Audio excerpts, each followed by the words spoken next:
కలిగిన మా ఛానల్ చూసిన ప్రతి ఒక్కరు మర్చిపోకుండా లైక్ చేయండి, షేర్ చేయండి, సబ్స్క్రైబ్ చేసుకోండి. అలాగే కింద బెల్ ఐకాన్ని క్లిక్ చేయండి. దేవుడు ఏం చేస్తాను గాక. ఆమేన్. షలోమ్. మన ప్రభువుడు రక్షకుడైన యేసుక్రీస్తు నామములో సంఘ బిడ్డలకు, విశ్వాసులకు, గ్రామస్తులకు, దేశస్థులకు, విదేశస్థులకు, మారుమూలలున్న ప్రాంతములున్న వారికి, అరణ్యములున్న వారి కొరకు, అలాగే అనేకమైన ప్రాంతములున్న వారందరికీ క్రీస్తు నామమున మీ అందరికీ కూడా శుభాలు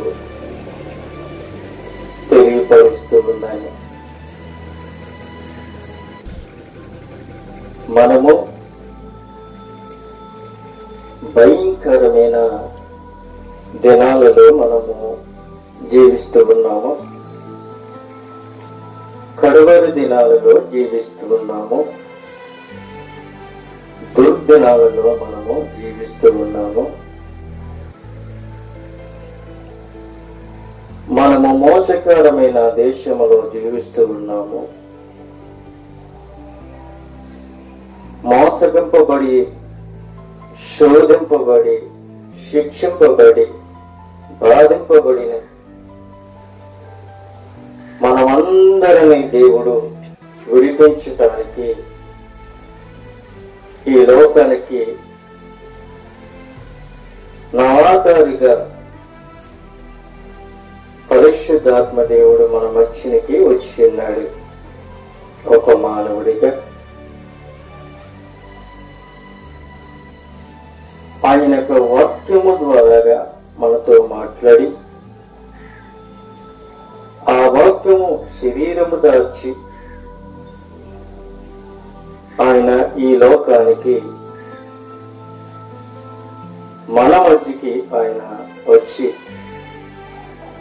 మన మధ్యన ఆయన ఉండి అనేకమైన అద్భుత కార్యములు ఆయన జరిగించి ఆయన మనకు ఒక మాదిరిగా కనపరిచి, నేను ఎలాగైతే నడుచుకుంటూ ఉన్నానో మీరు కూడా నాలా నడుచుకోవాలని ఆయన తలంపులు కలిగి ఆయన మంచి మార్గంలో మనల్ని నడిపించడానికి ఆయన మనకు ఒక మాదిరిగా ఆయన వచ్చాడు. దేవుడు మంచి మార్గాన్ని మనకి ఇచ్చి ఉన్నాడు.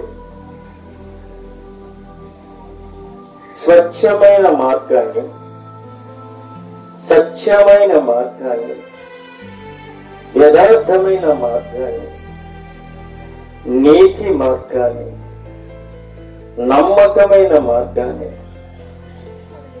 విశ్వాసమైన మార్గాన్ని, జీవధారమైన మార్గాన్ని దేవుడు మనకి ఒక మార్గాన్ని మనకి సరళము చేశాడు. సత్యముగా నడుచుకోమని, యథార్థంగా నడుచుకోమని,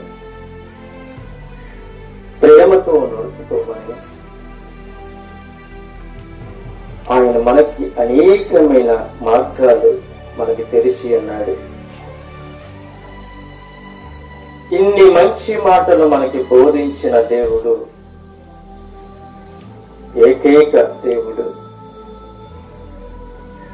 మన ప్రభువైన యేసుక్రీస్తు ప్రభువు వారు మాత్రమే. మంచి మార్గంలో మీరు నడండి, మంచి మాటలు మీరు మాట్లాడండి.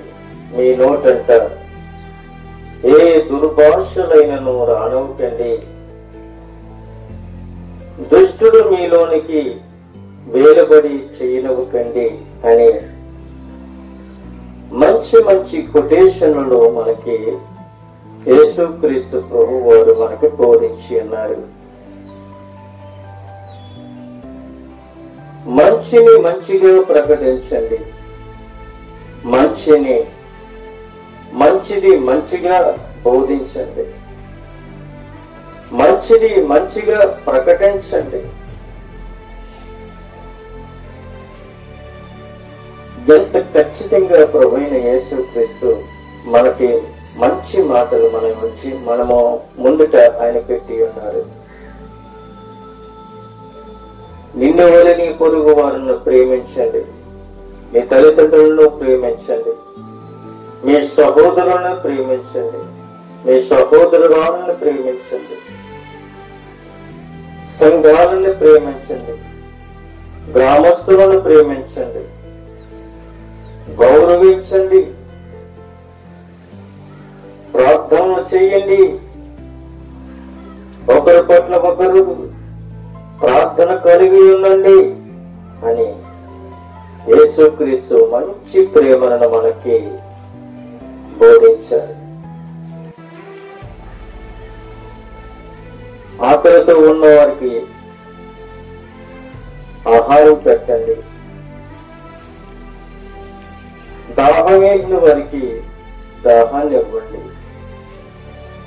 వస్త్రహీనులకు వస్త్రాన్ని ఇవ్వండి,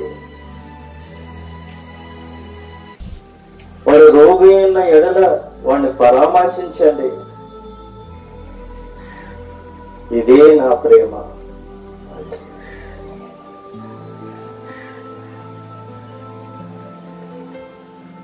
దేవుడు మన మంచికి అనేకమైన ప్రేమ తత్వాన్ని దేవుడు మనకు బోధించాడు.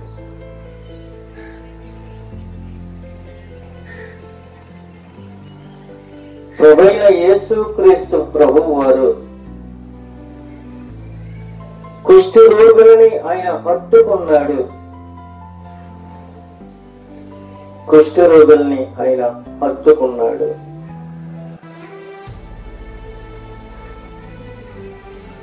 పన్నెండు సంవత్సరములు రక్తస్రావములతో పడి ఉన్న స్త్రీని ఆయన క్షమించాడు, ఆమెని స్వస్థపరిచాడు.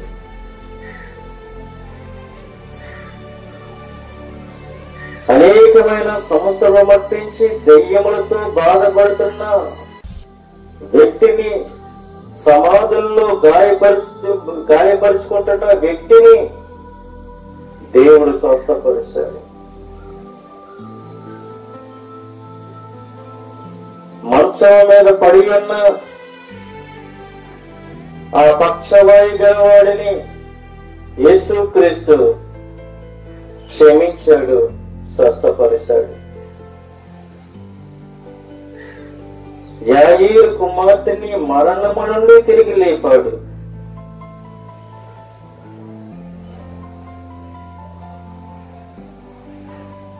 యేసుక్రీస్తు ఒక ప్రాంతానికి వెళుతూ ఉన్నప్పుడు జక్కయ్య మేడిసి తెక్కినప్పుడు జక్కయ్య త్వరగా దిగు, నీ ఇంటికి నేను రావలసి ఉన్నది, నీ ఇంటికి రక్షణ వచ్చింది అని జక్కయ్యను ప్రేమించాడు.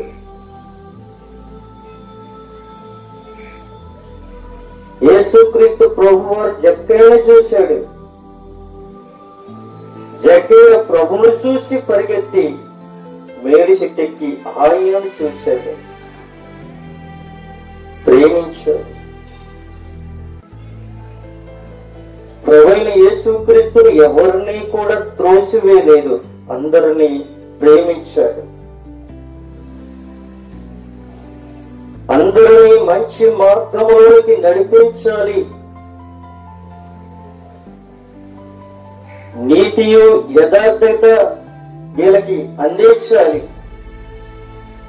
అని ప్రభువు తెలుసుకొని మంచి మార్గాన్ని మీరు ఎంచుకోండి అని, నీతి మార్గాన్ని మీరు ఎంచుకోండి అని యేసుక్రీస్తు ప్రభు వారు ఆయన మార్గాన్ని మనకి చూపించాడు.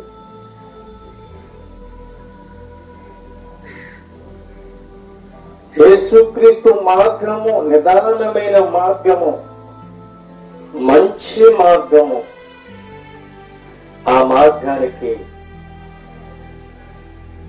ఆ మంచి మార్గానికి రాళ్ళుండవు, తుప్పలుండవు, వంకర ఉండదు. ప్రియమైన దేవుని యొక్క బిడ్డలారా, యేసుక్రీస్తు యొక్క మార్గము మంచి మార్గము. మన దేవుడు మంచి దేవుడు, ప్రేమించే దేవుడు. ఆయన ఏకైక దేవుని యొక్క కుమారుడు, లోకరక్షకుడు, జీవము కలిగిన దేవుడు, పరిశుద్ధాత్మ దేవుడు, దావీదు కుమారుడు.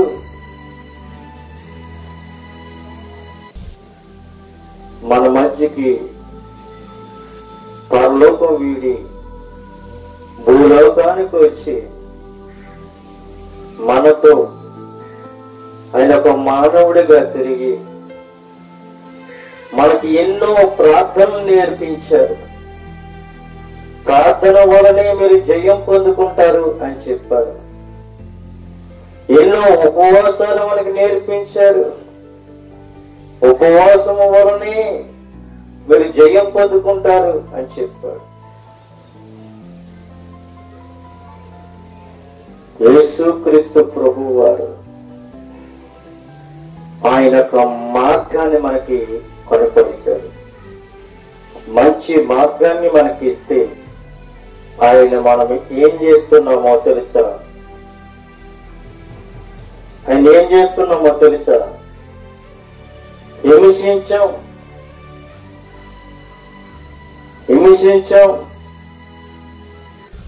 శిక్షించాం, గుద్దాము, కొట్టాము, అవమానించాం. అయినా ఆయన భరించాడు, అయినా ఆయన ప్రేమించాడు. ఎందుకు? అది మీకే తెలియాలి ప్రియమని తెలుసుకుంటున్నారా? ఎన్ని చెప్పినప్పటికీ కూడా ఆయన మనల్ని ప్రేమిస్తూనే ఉన్నాడు. అయితే ఈరోజు మనము నేర్చుకోబోయేది ఏంటి అనంటే, ప్రభువైన యేసుక్రీస్తు శిలువలో పలికిన 7 మాటలలో మొదటి మాట మనము ధ్యానించుకోబోతున్నాం. శిలువలో పలికిన 7 మాటలలో ఈ రోజు మనము మొదటి మాట మనము నేర్చుకోబోతున్నాం. మొదటి మాట చూడండి ప్రియమైన దేవునికి బిడ్డలారా, లూకా సువార్త 23వ అధ్యాయము 34వ వచనములో ప్రభువైన యేసుక్రీస్తు ఇలా పలుకుతూ ఉన్నారు. యేసు, తండ్రి, వీరేమి చేయుచున్నారో వీరెరుగరు గనుక వీరును క్షమించమని చెప్పాను. చూడండి ప్రియమైన బిడ్డలారా, ప్రభువైన యేసుక్రీస్తు శిలువ మీద ఉండి ఆయన యొక్క తండ్రిని వేడుకుంటూ ఉన్నాడు. ఏమని అడుగుతున్నాడు ప్రభువైన యేసుక్రీస్తు అనంటే, తండ్రి, వీరు ఏమి చేస్తున్నారో వీరెరుగరు గనుక వీరిని క్షమించమని చెప్తున్నాడు. యేసుక్రీస్తు తన తండ్రిని వేడుకుంటున్నారు. వీరేమి చేస్తున్నారు వీరెరుగరు గనుక.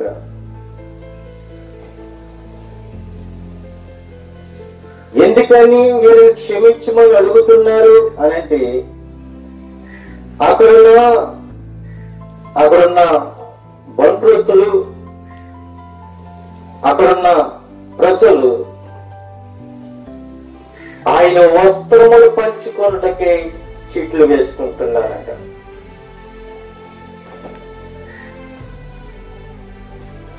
ఎందుకని చీట్లు వేసుకుంటున్నారు అని ఒకసారి మనం ఆలోచిస్తే,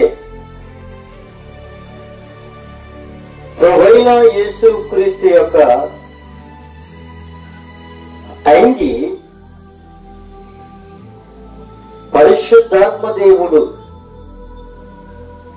మనతో ఈ రోజుని మాట్లాడుతూ ఉన్నాడు. చీటీలు వేసుకోవడానికి కారణం ఏమిటి అంటే, యేసుక్రీస్తు ప్రభువు వారు వేసుకున్న అంగి చింపడానికి ఆస్కారం లేదు. అక్కడ యేసుకున్న అంగి ఎక్కడ కూడా కుట్టించే అంగీ కాదండి. అది ఎక్కడ కూడా అతుకులు అనేవి కనిపించట్లేదు. యేసుక్రీస్తు ప్రభు వారు వేసుకున్న అంగీకి ఏ పక్కన చూసినప్పటికీ కూడా అతుకులు అనేవి కనిపించట్లేదంట. అతుకులు కనిపించట్లేదు కాబట్టి వాళ్ళకి ఏమి ఆలోచన వచ్చింది అని అంటే, ఎక్కడ చూసినా అతుకులు కనిపించట్లేదు చెప్పడానికి వాళ్ళకి ఇష్టం లేకుండా వాళ్ళు ఏం చేస్తారు అని అంటే, అదొక ఆలోచన కలిగి ఉన్నారు. ప్రియమైన దేవునికి బిడ్డలారా, యేసుక్రీస్తు వేసుకున్న అంగికి ఎక్కడ కూడా అతుకులు లేకుండా ఉన్నవి కాబట్టి వాళ్ళు ఏం చేస్తారు, ఆ బంటూతులందరూ కూడా, అక్కడున్న సైన్యం అందరూ కూడా ఏం చేస్తారు అని అంటే, చెప్పడానికి ఎక్కడ కూడా అతుకులు లేవు కాబట్టి వాళ్ళు ఏం చేశారంటే ఒక ఆలోచన కలిగి ఉన్నారు. ఈ అంగి మనము చెప్పకూడదు, ఎక్కడ కూడా అతుకులు లేవు, కళ్ళు నిమిత్తము మనము ఇక్కడ ఎంతమంది అయితే ఉన్నామో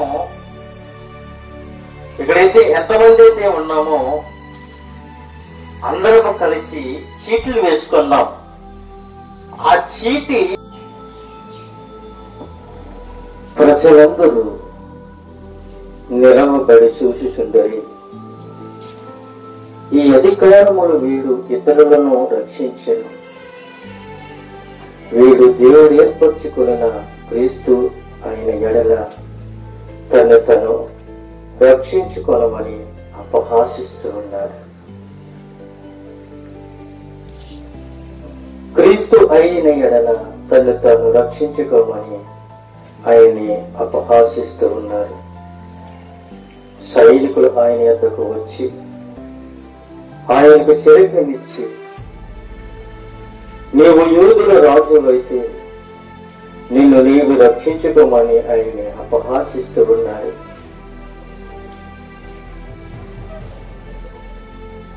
ఇతడు యూదుల రాజు అని పై విలాసము కూడా ఆయనకు పైగా రాయబడి ఉన్నది. అయితే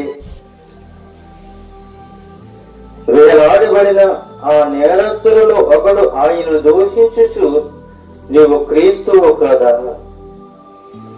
నీవు రక్షించుకొనుము, మమ్మను కూడా రక్షించమని చెప్తూ ఉన్నాడు. రెండవడు అంటున్నాడు, వాళ్ళని గద్దించిన నీవు ఇదే శిక్ష విధిలో ఉన్నావు గనక దేవునికి భయపడవా అంటూ ఉన్నాడు. మనకైతే ఇది నాంగమే, మనం చేసిన వాటికి తగిన ఫలము పొందుతున్నాము గాని ఈయన ఏ తప్పుదము లేదని చెప్పి ఆయనను చూసి, యేసు నీవు నీ రాజ్యములోనికి, అనగా కొన్ని ప్రాచీన పద్ధతుల్లో చూసినట్లయితే నీ రాజ్యములు అని పాఠాంతరము వచ్చినప్పుడు నన్ను జ్ఞాపకం చేసుకోమను అని చెప్తూ ఉన్నాడు. ఎప్పుడైతే ఈ మాట అంటున్నాడో అందుకు ఆయన వానితో, నేడు నీవు నాతో కూడా పరదేశంలో ఉండవని నిశ్చయముగా నీతో చెబుచున్నాను అని చెప్తూ ఉన్నాడు.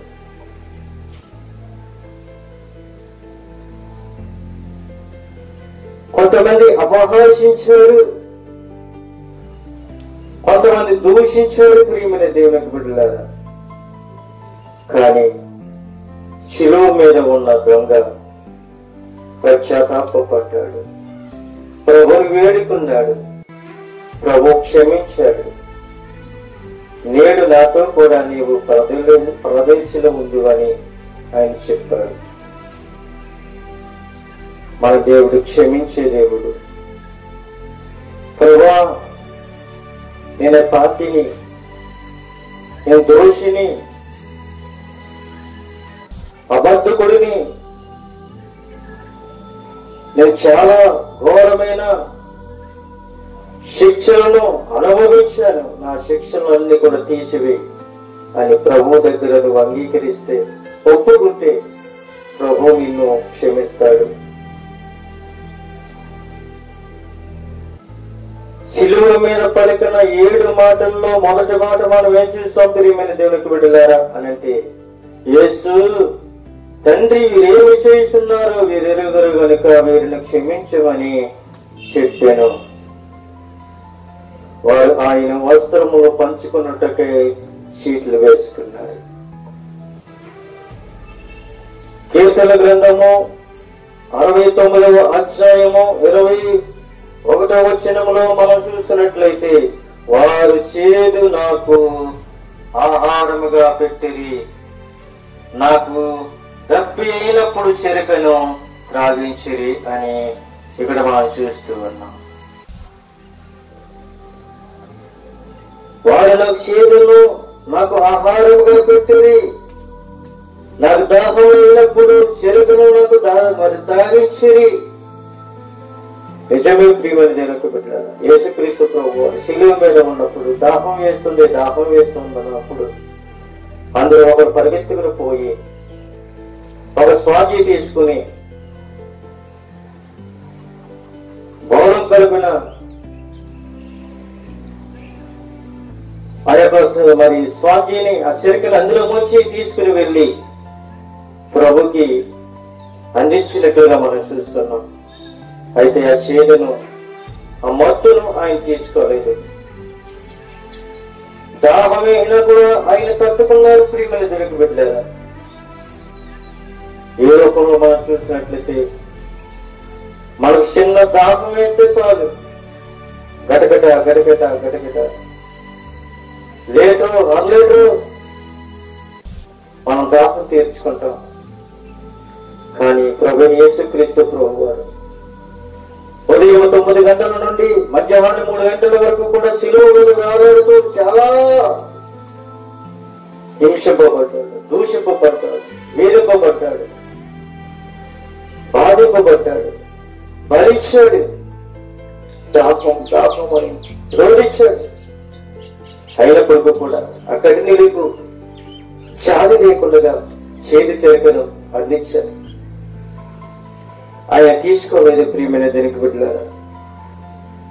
యెషయా గ్రంథము 42వ అధ్యాయం 1వ వచనంలో మనం చూసినట్లయితే, ఇదిగో నేను ఆదుకున్న నా సేవకుడు, నేను ఏర్పరచు కొనువాడు, నా ప్రాణములకు ప్రియుడు అని చెప్తూ ఉన్నాడు. ఇదిగో నేను ఆదుకున్న నా సేవకుడు అని చెప్తూ ఉన్నాడు. నేను ఏర్పరచుకున్నవాడు, నా ప్రాణములకు ప్రియుడు అని చెప్తూ ఉన్నాడు. నిజమే, ప్రభువైన యేసుక్రీస్తు అని ఎవరి కాలంలో ఉన్నప్పుడు, అని యోర్దానులో బాప్తిసం పొందుకున్నప్పుడు, బాప్తిసం తీసుకుని విడుదల పరుచుతున్న సమయంలో ఆకాశము తెరవబడ్డది. ఆకాశం తెరవబడి ఆకాశములో ఉన్న మేఘముల నుండి ఒక స్వరం వినబడుతుంది, ఇదిగో ఈయన నా ప్రియకుమారుడు, ఈయన యందు నేను ఆనందించుచు ఉన్నాను, నా ప్రాణమునకు ప్రియుడు అని చెప్తూ ఉన్నాడు.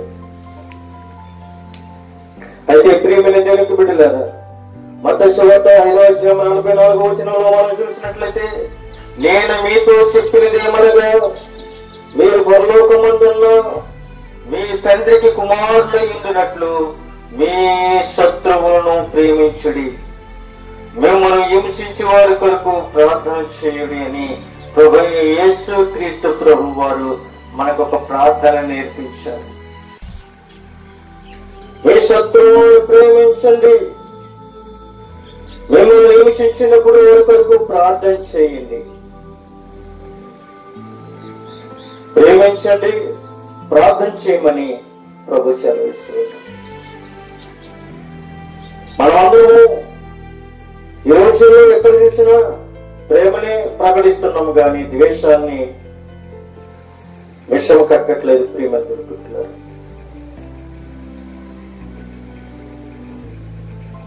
శాపమైతే విషయాలు కక్కుతుంది, మనుషులైతే ప్రేమిస్తారు. అయితే మరి ఒక విషయాన్ని మనం చూసినట్లయితే, మత్తయి సువార్త 3:2 మనం చూసినట్లయితే, పరలోక రాజ్యము సమీపమై ఉన్నది, మానమనిషిపోతాడని యోధ ఆరోగ్యంలో ప్రకటించుతూ ఉన్నాడు యోహాను అనే భక్తుడు. చూడండి ప్రేమంతం దేవునికి వెళ్ళాలి. పరలోక రాజ్యం సమీపమై ఉన్నది, మారు మనిషి పొందుకోండి అని యోదయ అరణ్యంలో ఆయన ప్రకటన చేస్తూ ఉన్నాడు. మరి ఒక మాట మనం చూసినట్లయితే, యెషయా గ్రంథము 53:12 చూసినట్లయితే, ఏలయనగా మరణమునందునట్లు అతడు తన ప్రాణమును దారబోసెను, అతిక్రమ చెయ్యువారిలో ఎంచబడిన వాడయ్యను, అనేకుల పాపములను భరించెను. ఈ సృష్టిలో సృష్టింపబడిన స్త్రీ పురుషులను ఎవరినైనా కావచ్చు, ప్రతి ఒక్క పాపములు ఆయన భరించి అన్నాడు. ఆయన భరించిన దేవుడు. ఆయన మ్రాల మధ్య వేలాడకపోతే, ఆయన శిలువలో ప్రాణం పెట్టకపోతే, నీవును నేనును కూడా ఇంకా పాపంలోనే ఉందాం, పాపంలోనే జీవిస్తాం, పాపంలోనే చనిపోదుమేమో. కానీ యేసుక్రీస్తు ప్రభు వారు మన మధ్యకు వచ్చి, మన ఊరికి వచ్చి, మంచి మార్గాన్ని ఇచ్చి, దేవుని యొక్క మార్గాన్ని మనకి సరళం చేసి ఒక మాదిరిగా కనబడ్డాడు. ప్రియమైన దేవునికి బిడ్డలారా, మీతో నేను చెప్తూ ఉన్నాను అని చెప్తూ ఉన్నాను, మీతో నేను చెప్తూ ఉన్నాను. మారు మనసు పొందుకోండి, మారు మనసు పొందుకోండి, పాపములను కలుపుకోండి, శిక్షా విధి మీ మీద ఉండకుండా నేను తీసివేస్తానని ప్రభు సెలవిస్తూ ఉన్నారు. అయితే ప్రియమైన దేవునికి బిడ్డలారా, ఈ మాటలు నీవైనా నేనైనా ఎవరైనా కావచ్చు, మనమందరం కూడా దేవుని బిడ్డలపై ఉన్నామని గ్రహించి నమ్మి విశ్వాసించి ప్రభు సన్నిధిలో సాగాలని కోరుకుంటూ ఉన్నాం. ప్రభువైన యేసుక్రీస్తు మొదటి మాట మనం చూసాం, శిలువ మీద వేలాడుతూ ఆయన 7 మాటలు పలికారు. 7 మాటలలో మొదటి మాట, యేసు తండ్రి వీరేమి చేస్తున్నారు, వెలుగురు కనుక వీరిని క్షమించమని చెప్పు. వారు ఆయన వస్త్రమును పంచుకున్నటకై చీట్లు వేసుకుంటూ ఉన్నారు. ఆయన వస్త్రము పంచుకున్నప్పుడు, చీట్లు వేసుకున్నప్పుడు వారిని క్షమించమని ప్రభువైన యేసుక్రీస్తు వేడుకున్నట్లుగా మనం చూస్తున్నాం. రెండో విషయంగా మనం చూసినట్లయితే, వాళ్ళ చేతులు నాకు ఆహారంగా పెట్టి ఉన్నారని మనం చూస్తూ ఉన్నాం. దప్పిక వచ్చినప్పుడు చెరుకులు నాకు అందించారని ఆయన మాట్లాడుతూ ఉన్నాడు. ఆయన మరి ఒక మాట అంటున్నాడు, నా సేవకుడు నేను ఏర్పరచుకును, నా ప్రాణమునకు ప్రియుడు అని చెప్తూ ఉన్నాడు. పరలోకమందున్న మీ తండ్రిని కుమారులై ఉన్నట్లు శత్రువులను ప్రేమించండి, వారి కొరకు ప్రార్థన చేయండి అని చెప్తూ ఉన్నాడు. పరలోక రాజ్యం సమీపమై ఉన్నది, మీరు మారు మనసు పొందుకోండి ఆయన ప్రకటిస్తూ ఉన్నాడు.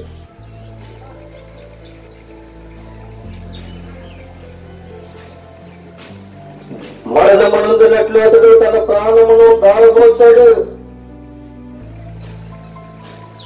ఆయన ప్రాణము మన కొరకు దారబోసాడు. ప్రియమైన దేవునికి బిడ్డలారా,